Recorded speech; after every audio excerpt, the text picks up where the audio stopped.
because I want that change, but I might sometimes have to find a way of speaking to them. حدثوا الناس بما يعرفون. Speak to people in the way they can understand. So definitely when you're speaking to your parents, the one who's older than you, you're not speaking as the teacher to a student. Even if you're a million times more knowledgeable, you're not a teacher speaking to a student. You're a son speaking to a father.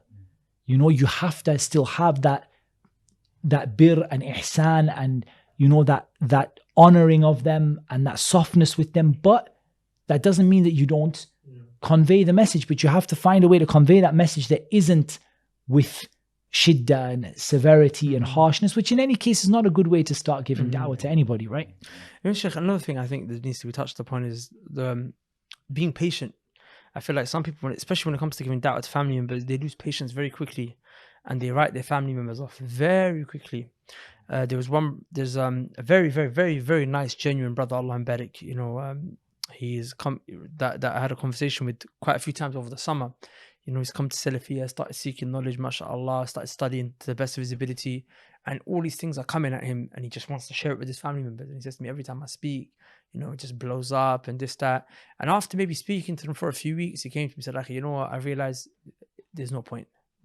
And I think that mentality is very wrong, that you just write people up very quickly. I mean, we forget the Prophet ﷺ gave da'wah to people who became Muslim 20 years after.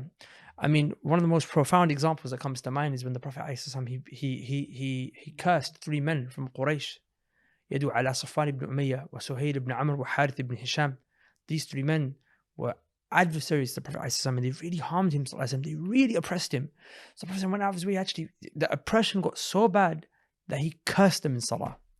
And then Allah sent down ayah, لَيْسَ لَكَ مِنَ الْأَمْرِ شَيْءٍ.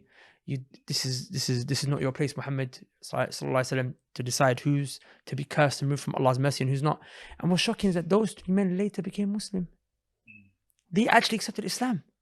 So that patience that the Prophet ﷺ persevered with them, those 3 men who were so evil that on occasion he cursed them, ended up becoming Muslim. But he didn't see that fruit until 2 decades later. Do you see? So it requires. It's really time. important, and I think even just that just tells you about the virtue of the seerah. Reading the seerah as a manual of how to give da'wah to people. You see, subhanAllah, when the angel of the mountains was sent after Ta'if to the Prophet ﷺ, that you have a choice. If you wish, we take the mountains and crush the people of Makkah. They didn't answer him. They caused him harms. They tortured the Muslims. Oh, okay, done. They're not going to be guided. Okay, angel of the mountains, job done, finish.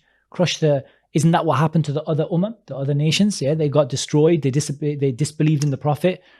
He said, perhaps Allah will bring out from their children a people who will say La ilaha illallah, or a people who will worship Allah alone. Perhaps Allah will, that's the long-term vision, that perhaps Allah will bring out, not even from them, but perhaps someone who comes after them through this effort that I'm making to try to bring them towards the Sunnah, or towards Islam, or towards practicing that. So I'm even willing, if the effect is an effect that takes place among someone's children or among another relative or a more distant person.